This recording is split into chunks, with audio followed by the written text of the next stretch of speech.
Pak Ronald ini kan CEO sebuah perusahaan masih mau tertarik untuk ngurusin UKM, Pak. Mungkin karena industri saya itu padat karya dan Mhm. luas ya. Jadi lama-lama itu menjadi sebuah kebutuhan dan sebuah hal yang penting untuk saya tahu.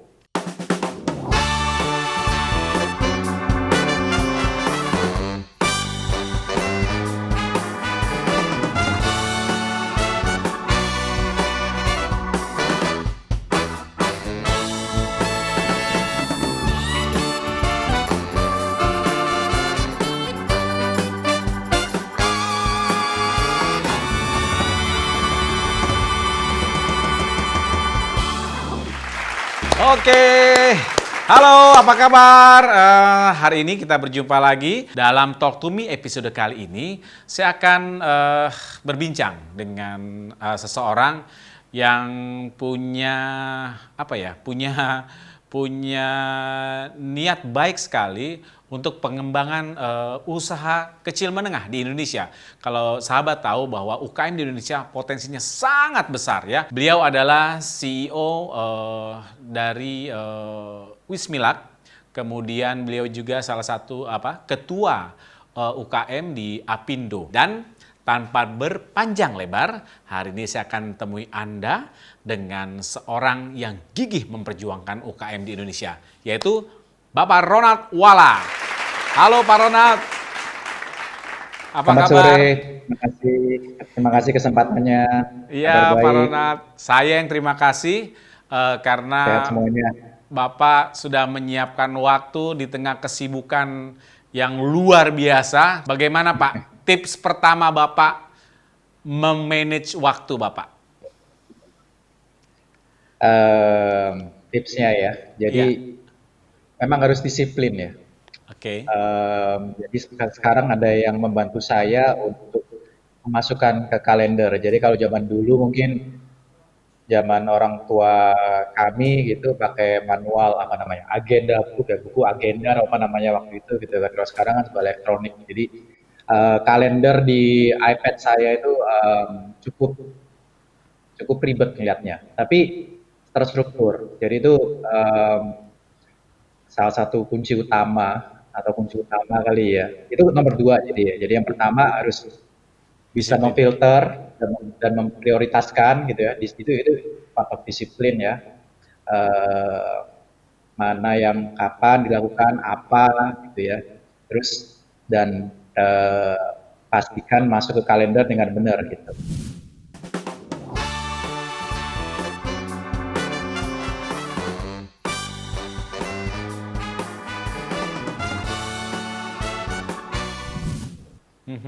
Nah di situ khususnya kayak minggu-minggu ini nih memang luar biasa. Saya sendiri sampai nggak hafal besoknya saya mau ngapain. Biasanya saya selalu tahu kira-kira ya 2-3 hari ke depan tuh apa. Tapi yang minggu ini saya besoknya sendiri saya masih bingung karena tumpuk-tumpuk nggak karuan. Tapi ya alhamdulillah dari kemarin hari ini bisa ya paling miss satu dua lah gitu ya dari kira-kira 8-9 agenda gitu. Iya, iya, iya, iya. Pak Ronald ini kan sudah CEO sebuah perusahaan yang saya pikir punya histori yang panjang sekali dan kalau tidak salah Bapak adalah generasi ketiga gitu. Di tengah kesibukan menjalankan sebuah tanggung jawab perusahaan yang cukup besar, Pak Ronald masih mau meluangkan waktu berbagi ilmu dengan para praktisi ataupun pelaku bisnis UKM itu apa yang ada di benak Pak Ronald, Pak, masih mau menyisihkan waktu untuk berbagi tadi, Pak? Sebetulnya rada kebalik, Pak. Jadi sebetulnya bukan saya yang berbagi, iya ada berbaginya ya salah satunya waktu ya. Dan memang waktu itu adalah mungkin unsur yang nomor satu atau nomor dua mungkin ya. Nomor dua Iya, paling penting dalam sebuah kehidupan gitu ya. Yang iya. pertama itu hati gitu.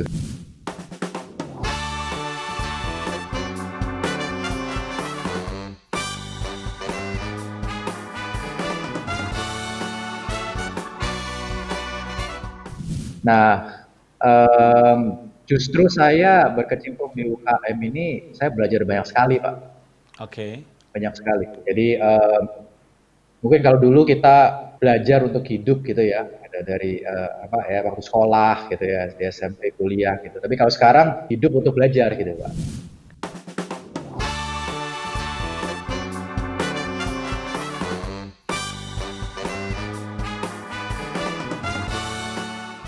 Luar biasa. Kenapa? Supaya bisa stay relevant gitu. Karena kan kita hidup ini cepat sekali, apalagi dengan digital segala ini lebih cepat sekali. Kita harus Ya. eh, rajin-rajinnya mendengarkan dan stay relevant tadi itu. Ah, saya pernah dengar kalimat Bapak kalau nggak salah saya kutip. Bapak justru dengan banyak membagi waktu dan pengetahuan ada kebahagiaan tersendiri yang Bapak peroleh. Benar ya, Pak ya? Ya, ya kepuasan tersendiri lah. Ya awalnya memang pikirnya kewajiban apa ya. Semuanya itu mulai dari apa yang saya ada sekitar saya, terus menjadi sebuah pekerjaan gitu ya. Nah, terus sekarang bisa menjadi apa namanya istilahnya itu fulfillment atau arti dari sebuah kehidupan. Karena awalnya itu eh, melakukan kompetisi UKM mulai dari tahun 2010 gitu ya. Oke. Kompetisi UKM ini 2010 sekarang masih jalan dan semakin membesar. Dari proposal yang kami terima, proposal ide UKM dari kira-kira 400, 500 pada waktu itu sekarang sudah menjadi 15.000, 16.000 proposal. Wow. Pak Ronald, kenapa sih tertarik untuk quote unquote ya, bahasa saya tuh ngurusin UKM, Pak? Mungkin karena industri saya itu padat karya dan Mhm, luas ya. mhm, Jadi lama-lama itu menjadi sebuah eh, kebutuhan dan sebuah hal yang penting untuk saya tahu. oke. Nah, terus nggak tahu juga dari teman-teman, saya kumpul beberapa organisasi, tahu-tahu saya diminta untuk membantu di Apindo UMKM, gitu UMKM. Mhm, Wah, saya pikir ya udah deh, ini pekerjaan berat. Saya memang masih sibuk juga di kantor, tapi ya saya lihat ini relevan. Jadi ini saya lihat ada alignment ya, ada benang merahnya antara apa yang saya kerjakan, apa yang saya mau belajar, dan apa yang dibutuhkan gitu. Jadi oke. kalau istilahnya life purpose ya, Ya. life purpose di perusahaan, di organisasi, dan pribadi gitu Pak. Nah ini yang membuat energi Mhm, untuk thrive, untuk kerja tanpa lelah, dan untuk tumbuh, selalu ingin tahu bagaimana mhm, caranya make impact gitu. mhm. Oke, oke. Menarik sekali, Pak Ronald. Pak, apa ya? Posisi dan kontribusi UKM Indonesia ini dalam perekonomian Indonesia sekarang ini seberapa besar sih, Pak, yang Bapak tahu, Pak? Kontribusi kalau dari ekonomi ya kira-kira 65%, Wow, 67% dari GDP ya. wow, Kalau besar. dari tenaga kerja ya sama juga 98%, 99%. Iya, kira-kira gitu data. Cuman sebagian besar dari UKM kita ini kan mikro ya. Iya, iya, Ini kita sama-sama untuk bikin bantu mereka naik kelas. iya, iya, iya. Apa yang selama ini menjadi apa ya namanya penghambat perkembangan UKM di Indonesia, Pak? Ini jawabannya sebenarnya bisa simple atau bisa bertahun-tahun gitu ya. Oke, Kalau simpelnya itu karena kekurangan wawasan. oke, Ya, wawasan itu sebuah lingkungan ya, ya yang mempengaruhi kita atau ya, pengetahuan ya yang kita serap. Nah, dari situ biasanya timbul kemauan. mhm, Nah, biasanya untuk pelaku usaha itu kemauan untuk maju. Dan ini juga kultur adalah salah satu ya bagian penting dari faktor itu juga. Ini apa kita lakukan sekarang di Apindo sama-sama menstimulit mereka semua untuk paling enggak ada yang berhasil toh gitu. Nah, untuk menstimulit bagaimana cara yang berhasil. Oh, kalau berhasil itu seperti ini dong. Jadi untuk supaya mau maju gitu ya. ya, Nah, ada dua hal yang perlu oke, dilatih setelah punya kemauan, yaitu oke, jiwa kewirausahaan dan skill setnya. Jadi memang banyak sekali yang pelaku-pelaku bisnis sukses, ya mereka selalu advice-nya jangan takut untuk mulai, jangan takut untuk berwirausaha. mhm, Tentunya dihitung dulu ya, apa risikonya apa. Mm-mm. Mungkin nggak terlalu jelimet, kalau nanti kalau jelimet jadi takut lagi gitu kan. Iya, iya, iya. Setelah mulai, kadang-kadang gini juga, kalau belum punya keahlian apa-apa atau ingin belajar mengurangi risiko, rame-rame gitu. Nah ini menurut saya strong point di Indonesia, kulturnya komunal ya, gotong royong gitu. Nah makanya pemerintah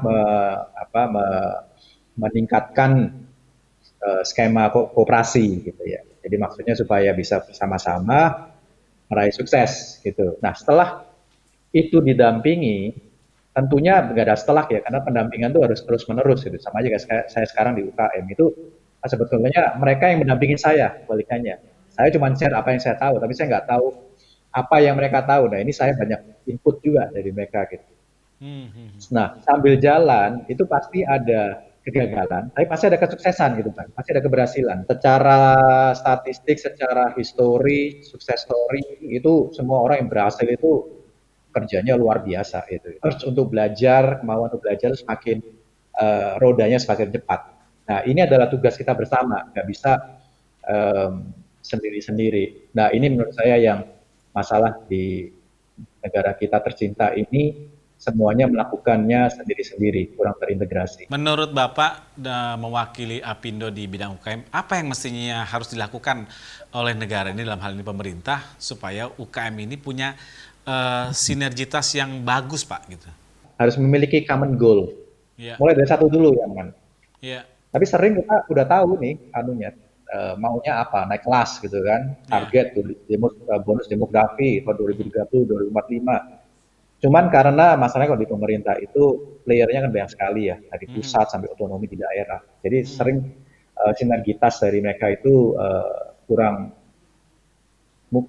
kurang lancar karena kurang gigih kalau saya lihat. mhm. Jadi untuk mempelajari mindset kewirausahaan ini perlu sama-sama dan terus menerus. Oleh karena itu kalau saya bisa tambahkan ada 7 step yang di Apindo UKM kita bukan step tapi item ya Ya, untuk menciptakan ekosistem yang baik lah. Entrepreneurial capacity UKM dan juga oke, skill development. Tadi sudah saya ungkapkan. oke, Komite kerjasama antara oke. publik, private, dan akademisi. Yang ketiga, iklim usaha yang kondusif. Nah, ini menurut saya sudah bisa difasilitasi oleh RUU Cipta Kerja Ya, gitu, untuk berusaha. Nomor 4, itu perkuat basis data UKM. Karena BRI punya data sendiri, BPS punya data sendiri, Kemenko punya data sendiri, susah gitu kan.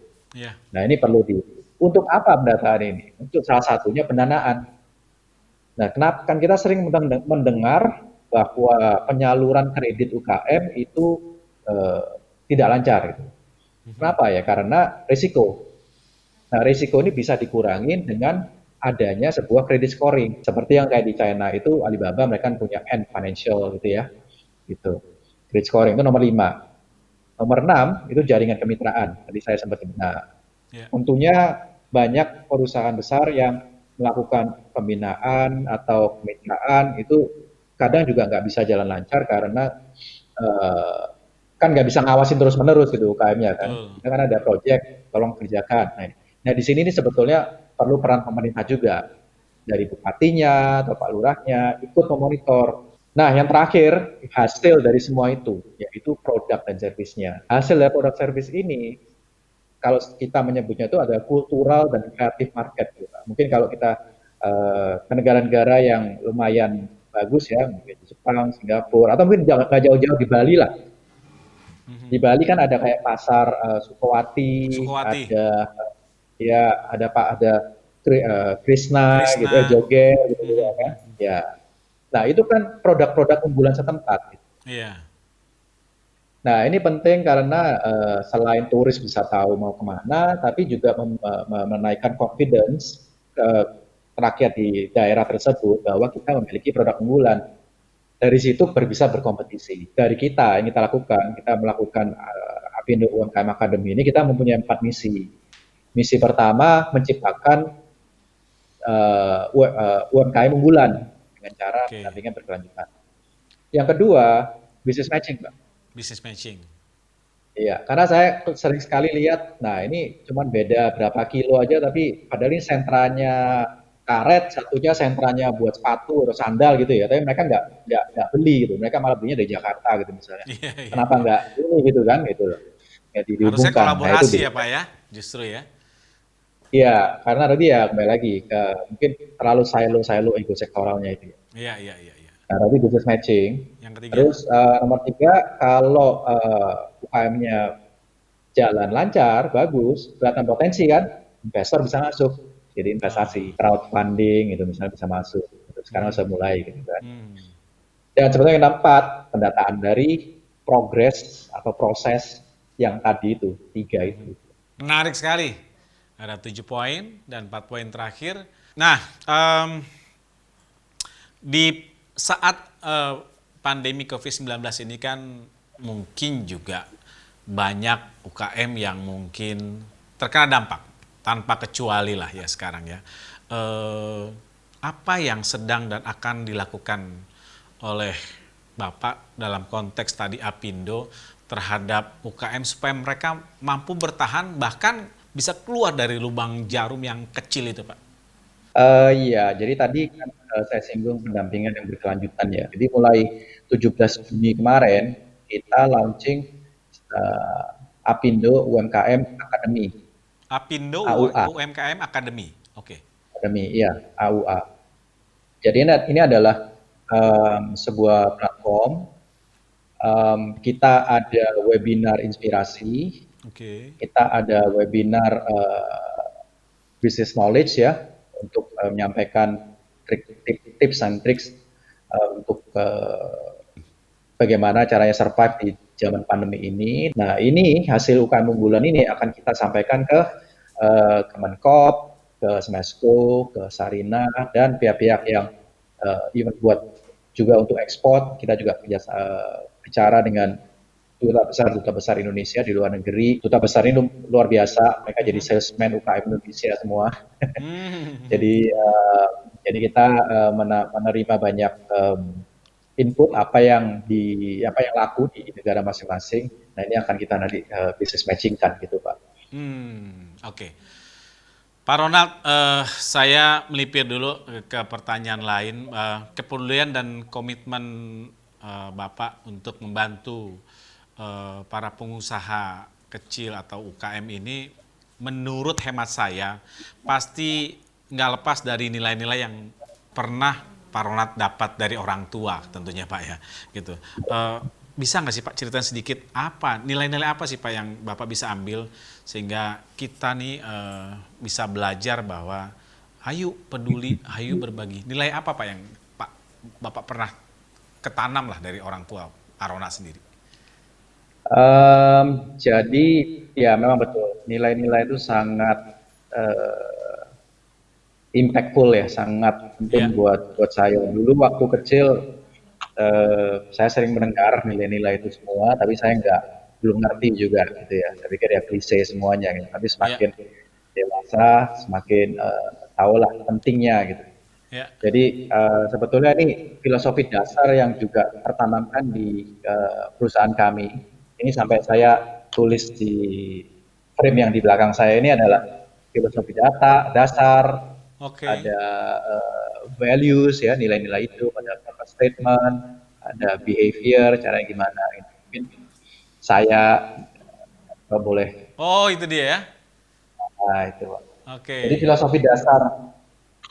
filosofi dasar dari opa saya ini, pertama hormati orang tua dan junjung nama baik dan kebahagiaan keluarga. Oke. Nah, terus nomor dua, menjalankan hal-hal baik adalah langkah menuju kebahagiaan. Jadi integritas itu penting. Ya. Nomor tiga, lakukan pekerjaan setahap demi setahap. Jadi tentunya kita harus memiliki mimpi besar, tetapi kita harus sadar bahwa kita harus melakukannya setahap. Jangan serakah, karena kalau serakah kita menjadi orang yang tidak baik, karena semua Betul. nggak ada yang tanpa melalui proses. Gitu. Sepakat.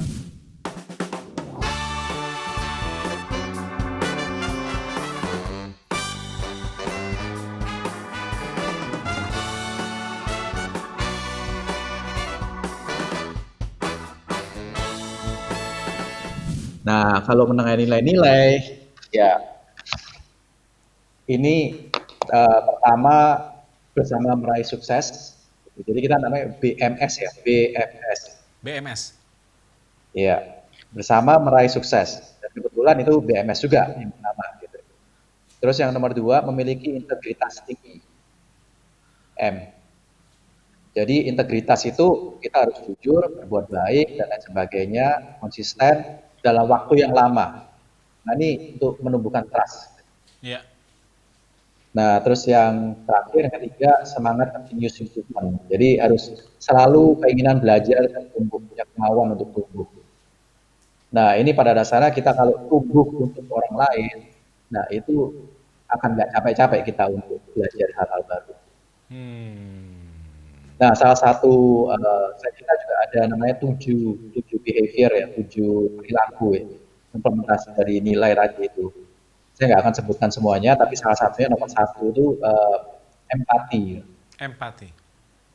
Ya, jadi malah sebetulnya kalau kita sering dengar namanya design thinking itu kan ada 5, tapi step Ya. pertama itu empati gitu. Jadi empati basically mengerti um, kebutuhan orang lain.